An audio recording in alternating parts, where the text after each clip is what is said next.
Hey everybody, here we are with chapter 22 of the Count of Monte Cristo, Cadros's story. It is a very sad story, monsieur, said Cadros, shaking his head. I dare say you already know the beginning. Yes, Edmond told me everything up to the moment of his arrest. He himself knew nothing except what touched him personally, for he never again set eyes on any of the 5 people I mentioned just now, nor did he ever hear their names mentioned. Well, directly after Dante's arrest in the middle of his betrothal feast, Monsieur Morel left to obtain further information. The news he brought us was very sad. The old father returned to the house alone, and with tears streaming from his eyes, folded up his wedding clothes. He spent the whole night pacing up and down his room and did not go to bed at all, for my room was beneath his, and I heard him walking about the whole night long. I must say I did not sleep either. I was too upset at the old man's grief, and every step he took caused me as much pain as if he had actually trampled on me. The next day, Mercedes went to Marseille to implore Monsieur de Villefort's protection, but in vain. She paid the old man a visit at the same time. When she saw him so miserable and grief-stricken, she wanted to take him with her to her cottage to look after him, but the old man refused. No, said he, I will not leave the house. My poor son loves me more than anyone else, and if he is let out of prison, he will come to see me first of all. What would he say if I were not here to welcome him? I was at the window, listening to all this, for I was very anxious that Mercedes should persuade the old man to go with her. The sound of his footsteps overhead gave me not a second's rest.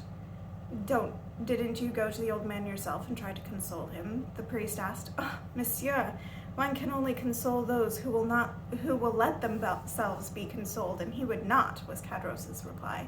He became more and more lonely with each succeeding day. Mercedes and Monsieur Morel often came to see him, but they always found his door shut, and though I knew he was at home, he never opened it to them. One day, contrary to custom, he received Mercedes, and when the poor girl, herself desperate and hopeless, tried to comfort him, he said, Believe me, my daughter, he is dead. Instead of our waiting for him, it is he who awaits us. I am very glad that I am the elder, as I shall therefore be the first to see him again. However good and kind-hearted one may be, you can quite understand that one soon ceases to visit those that depress one, and thus it came about that poor old Dantes was left entirely alone. Now, I only saw strangers go to his room from time to time, and these came out with suspicious-looking bundles. Little by little, he was selling all he possessed to eke out his miserable existence. At length, he had nothing left but his few clothes. During the next 3 days, I heard the old man pacing the floor as usual, but on the 4th day, there wasn't a sound to be heard. I ventured to go up to him. The door was locked, but I peeped through the keyhole and saw him so pale and haggard-looking that I felt sure he must be very ill.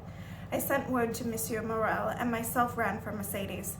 Neither of them wasted any time in coming. Monsieur Morel brought with him a doctor who diagnosed gastric enteritis and put his patient on diet.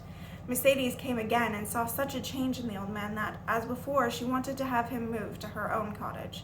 Monsieur Morel was also of the opinion that this would be best and wanted to move him by force, but he protested so violently that they were afraid to do so. Mercedes remained at the bedside. Monsieur Morel went away, making a sign to Mercedes that he had left a purse on the mantel-shelf. Nevertheless, taking advantage of the doctor's instructions, the old man would eat nothing. Finally, after 9 days' despair and wasting, the old man died, cursing those who had caused all his misery. His last words to Mercedes were, If you see my Edmond again, tell him I died blessing him. The abbé rose and twice paced round the room, pressing his trembling hand to his parched throat. And you believe that he died of hunger, monsieur? Pure starvation, said Cadros. I am as certain of it as that we are 2 Christians. A sad tragedy, said the priest, and his voice was hoarse with emotion. All the more sad, said Cadros, because it was none of God's doing but the work of those men. Let me know about those men, said the abbé, and remember who you have bound to yourself to tell me everything. Who are the men who caused the son to die of despair and the father of hunger? 2 men who were jealous of him, one through love and the other through ambition. Their names are Fernand and Danglars. In what way did they show this jealousy? They denounced Edmond as a Bonapartist agent. Which of the 2 denounced him? Who was the real culprit? Both were guilty. The letter was written on the day before the betrothal feast. It was Danglars who wrote it with his left hand. It was Fernand who posted it. And yet you did not protest against such infamy, said the abbé. Then you are their accomplice.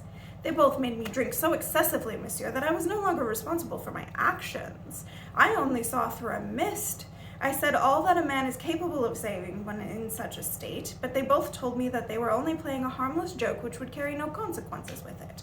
But the next day you saw what consequences it had, yet you said nothing, though you were present when he was arrested. Yes, monsieur, I was there, and I tried to speak. I wanted to say all I knew, but Danglars prevented me. I will own that I stood in fear of the political state of things at that time, and I let myself be overruled. I kept silence. I was cowardly, I know, but it was not criminal. I understand. You just let things take their course. Yes, monsieur, was Caderousse's rejoinder, and I regret it night and day. I often ask pardon of God for it, I assure you, especially as this action, the only one I have to reproach myself with during the whole of my lifetime, is no doubt the cause of my adversity. I am paying the penalty for one moment's selfishness. With these words, Caderousse bowed his head with all the signs of a true penitent. There followed a short silence. The abbé got up and paced the room in deep thought. At length he returned to his place and sat down, saying, "You have mentioned a Monsieur Morel 2 or 3 times. Who was he?" "He was the owner of the Pharaon." "What part did he play in this sad affair?" "The part of an honest, courageous, and affectionate man, monsieur. 20 times did he intercede for Dantes. When the emperor returned, he wrote, entreated, and threatened, with the result that during the second restoration he was persecuted as a Bonapartist. As I told you before, he came again and again to Dantes' father to persuade him to live with him in his house, and as I also mentioned, the day before the old man's death he left on the mantel-shelf a purse which contained sufficient money to pay off his debts and to defray the expenses of the funeral.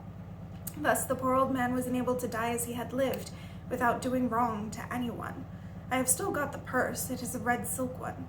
If Monsieur Morel is still alive, he must be enjoying God's blessing. He must be rich and happy." Caderousse smiled bitterly. "Yes, as happy as I am," was the answer. "He stands on the brink of poverty, and what is more, of dishonor. After 25 years' work, after having gained the most honored place in the business world of Marseille, Monsieur Morel is utterly ruined. He has lost 5 ships during the last 2 years, has had to bear the brunt of the bankruptcy of 3 large firms, and his only hope is now the Pharaon, the very ship that poor Dantes commanded, and which is expected from the Indies with a cargo of cochineal and indigo. If the ship goes down like the others, all is lost." "How has the unfortunate man a wife and children?" "Yes, he has a wife who is behaving like a saint through all this trouble. He has a daughter who was to have married up the man she loves, but his family will not allow him to marry the daughter of a bankrupt, and he has a son, a lieutenant in the army. But you may well understand that this only increases the wretched man's grief instead of alleviating it. If he were alone, he would blow out his brains, and there would be an end to it." "It is terrible," murmured the priest. "It is thus that God rewards virtue, monsieur. Just look at me. I have never done a wrong action apart from the one I related to you a moment ago, yet I live in poverty, while Fernand and Danglars are rolling in wealth. Everything they have touched has turned into gold, whereas everything I have done has gone all wrong. Danglars was the more guilty of the two. The instigator, was he not? What has become of him?" "He left Marseille, and upon the recommendation of Monsieur Morel, who was unaware of his crime, he became a cashier in a Spanish bank. During the war with Spain, he was employed in the commissariat of the French army and made a fortune. Then he speculated with his money and quadrupled his capital. He married his banker's daughter and was left a widower after a short time. Then he married a widow, the daughter of the chamberlain, who was in great favor at court. He became a millionaire and was made a baron. Thus he is now Baron Danglars, owns a large house in the Rue du Mont Blanc, has 10 horses in his stables, 6 footmen in his antechamber, and I don't know how many millions in his coffers." "But how could Fernand, a poor fisherman, make fortune? He had neither resources nor education. I must own this surpassed my comprehension." "It is beyond the comprehension of everyone. There must be some strange secret in his life of which we are all ignorant. It is all very mysterious.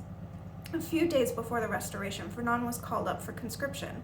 The Bourbons left him in peace at the Catalans, but when Napoleon returned, an extraordinary muster was decreed, and Fernand was compelled to join up. I also joined up, but as I was older and had just married, I was only sent to the coast. Fernand was enrolled in a fighting unit, reached the frontier, and took part in the Battle of Ligny.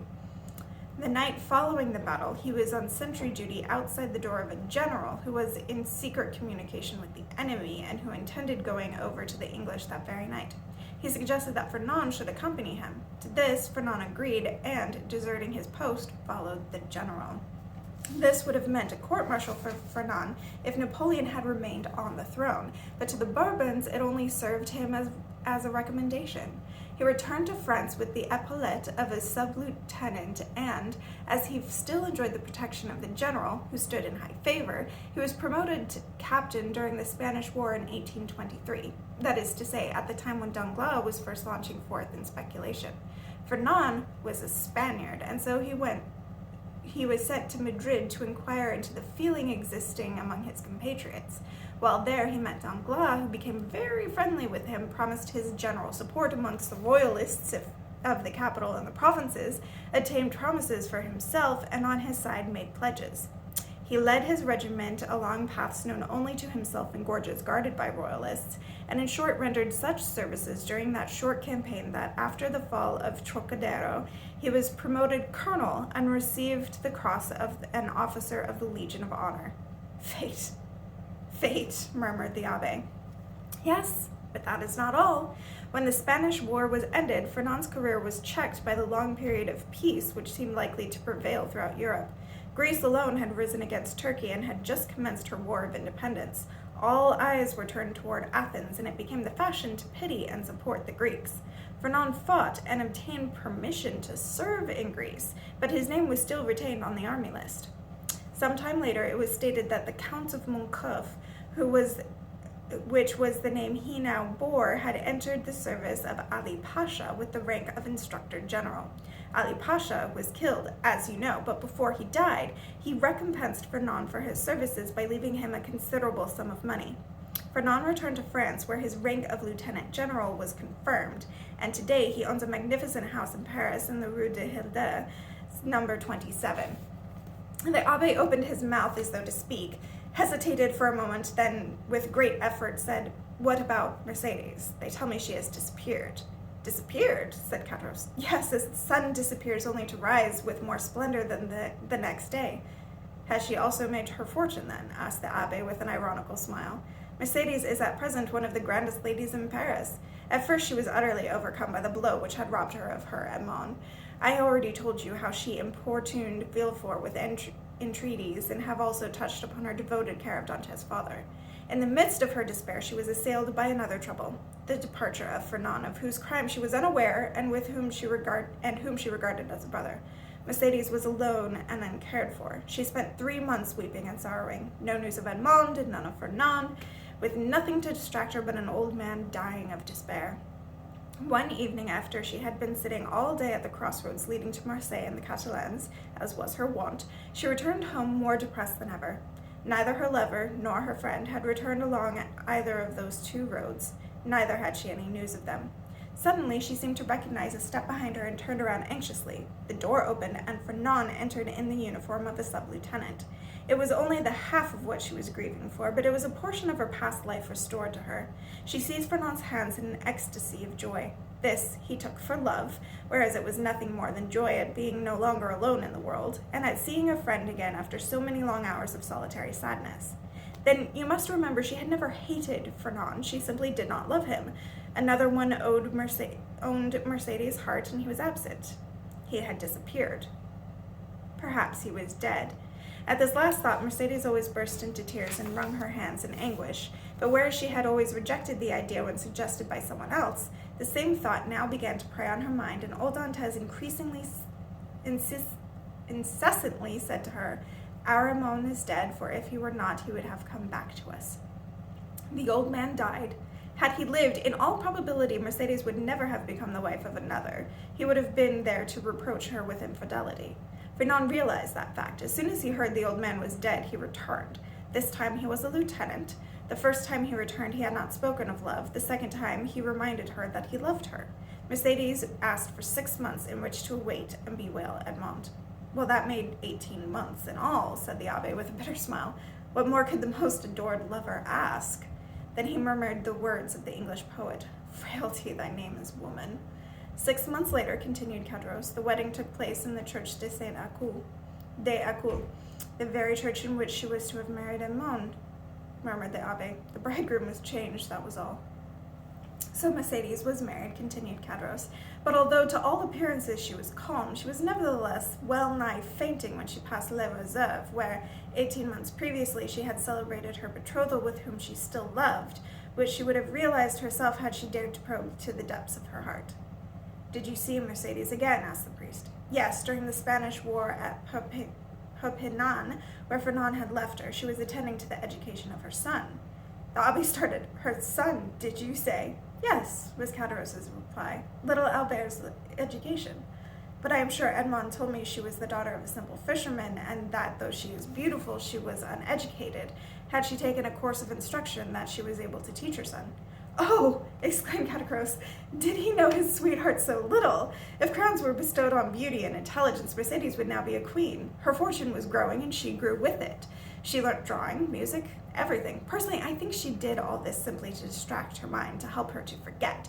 She crammed so much knowledge into her head to alleviate the weight in her heart. I must tell you everything as it is, continued Cadros. Her fortune and honors have no doubt afforded her some consolation. She is rich, she is a countess, and yet... Cadros hesitated. Yet what? Asked the abbé. Yet I am sure she is not happy. Do you know what has happened to Monsieur de Villefort and what part he played in Edmond's misfortune? No, I only know that some time after he had him arrested and married Mademoiselle de Saint-Méran, and shortly afterwards left Marseille. No doubt Dame Fortune has smiled upon him too. No doubt, like Danglars, he is rich, and like Fernand, covered with honors, while I alone, you understand, have remained poor, miserable, and forsaken by all. You are mistaken, my friend, said the abbé. There are times when God's justice tarries for a while, and it appears to us that we are forgotten by him. But the time always comes when we find it is not so. And here is the proof.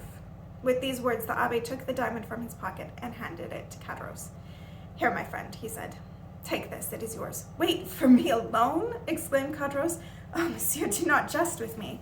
The diamond was to be divided amongst Edmond's friends. He had but one friend, therefore it cannot be divided.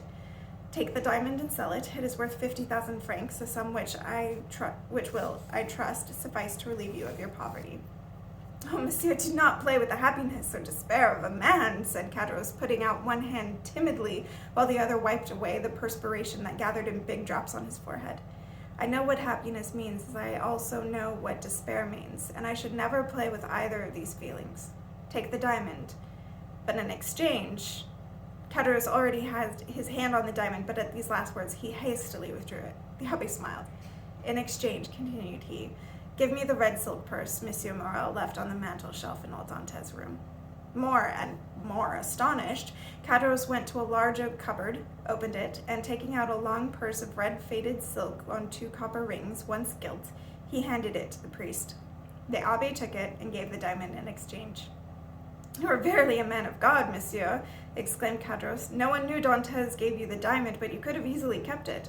The abbé rose, took his hat and gloves, unbarred the door, mounted his horse, and saying goodbye to Cadros, who was most effusive in his farewells, started off by the road he had come. All right, that's the end of chapter 22. I'll see you guys next time.